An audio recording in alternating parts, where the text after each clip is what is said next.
ये यंग कब जिसका नाम पिप है अपनी माँ और अपने ब्राइड के साथ है।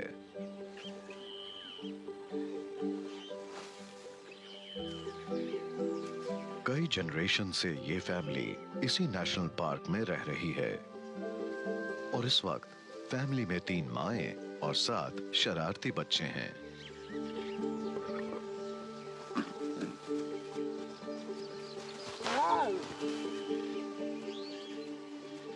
पिप अपनी फैमिली के पास ही रहता है क्योंकि अभी वो सिर्फ 5 महीने का है। ये पूरी तरह से अपनी फैमिली पर डिपेंडेंट है।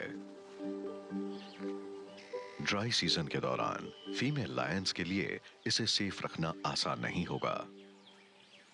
ये ब्राइड अफ्रीका के एक बड़े और सबसे शानदार इलाके में रहता है। साउथ लुआंगवा में 9000 किलोमीटर तक फैला ये नेशनल पार्क हर तरह के जानवरों से भरा हुआ है।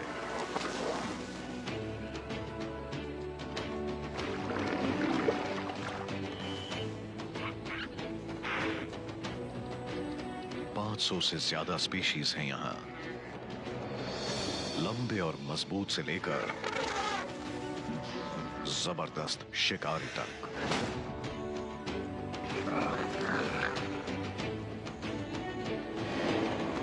लेकिन इन सुपरस्टार्स का किंग सिर्फ एक ही है,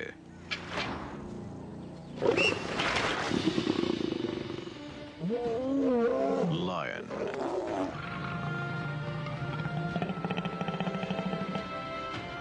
एनिमल किंगडम की फूड चेन में लायन सबसे ऊपर है। इन्हें यह जगह सिर्फ मसल्स और पावर की वजह से नहीं मिली। ये जगह इन्हें दिलाई है इनकी फैमिली बॉन्डिंग ने।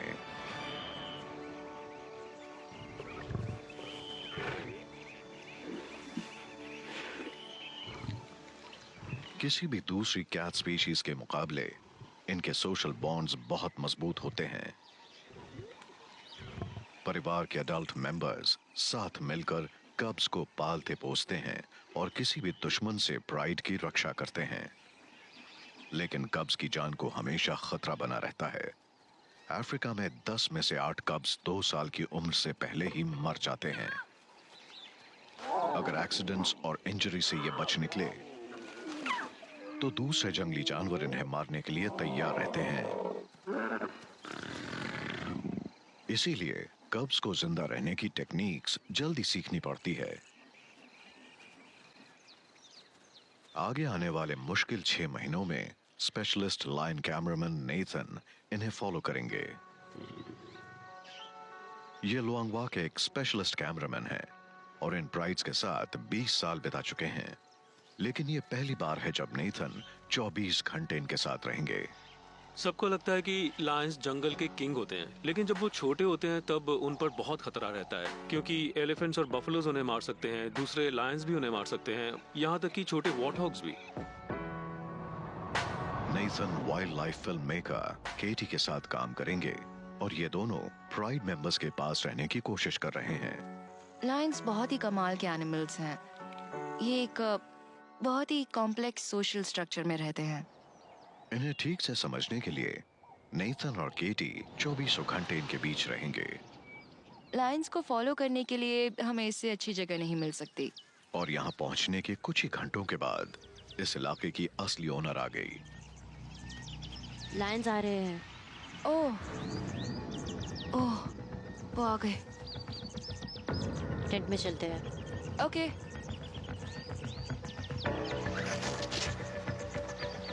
देखो वो आ रही है, देखो उसे, यहाँ आ रही है। सैम पीछे हो जाओ।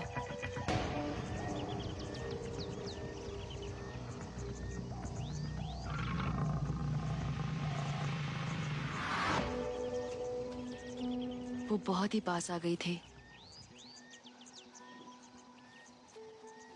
लायंस बहुत ही जबरदस्त और शानदार शिकारी होते हैं। पिप ने खेल खेल में अपनी हंटिंग स्किल्स को डेवलप करना शुरू कर दिया है।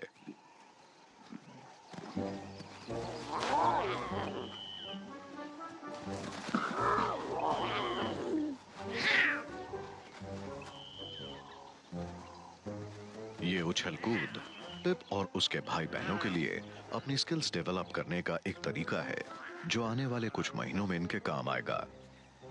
ये छिपकर शिकार करने का हुनर सीख रहे हैं।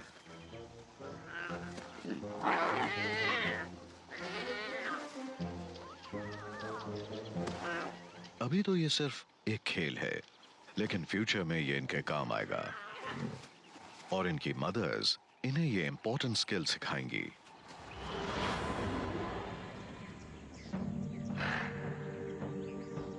%85 शिकार प्राइड की फीमेल लायंस ही करती हैं। साथ में शिकार करने से सक्सेसफुल होने के चांसेस बढ़ जाते हैं।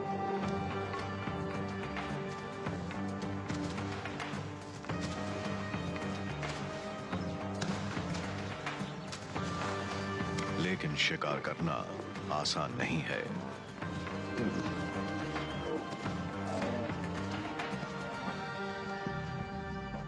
दस कोशिशों में सिर्फ 2 ही सफल हो पाती हैं।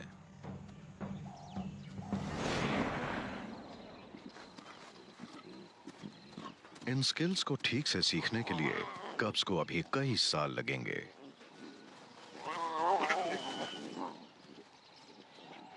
अभी तो इनको न्यूट्रिशन सिर्फ दूध से ही मिलता है। पिप और दूसरे कब्स अभी भी दूध पीते हैं, लेकिन जरूरी नहीं है कि ये अपनी माँ का ही दूध पिएं। कब्स किसी भी फीमेल लायन का दूध पी सकते हैं। इसका मतलब यह है कि यहाँ की तीनों माएं प्राइड के किसी भी कब को दूध पिला सकती हैं। हम अभी एक छोटे कप को देख रहे थे और वो एक एक करके सभी मदर्स के पास जा रहा था। आप इन सभी के बीच अटैचमेंट देख सकते हैं और ये अटैचमेंट सिर्फ मदर और कप के बीच ही नहीं बल्कि सबके बीच आप देख सकते हैं, और ऐसा सिर्फ लायंस में होता है। दूध पीने के लिए पिप चक्कर लगा रहा है। पिप ने कुछ महीने पहले मीट खाना शुरू कर दिया था और कुछ हफ्तों के बाद ये दूध पीना बंद कर देगा। मदर्स ने अभी दूध ना पिलाने का फैसला किया है। कोई भी अपना दूध नहीं पिला रही।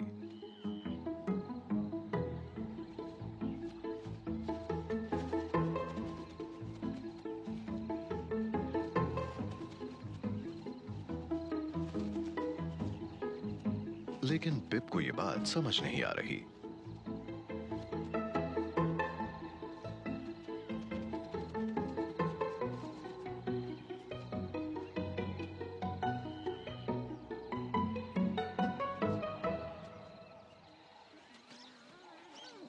कब्स की ज्यादातर देखभाल उनकी माएं करती हैं,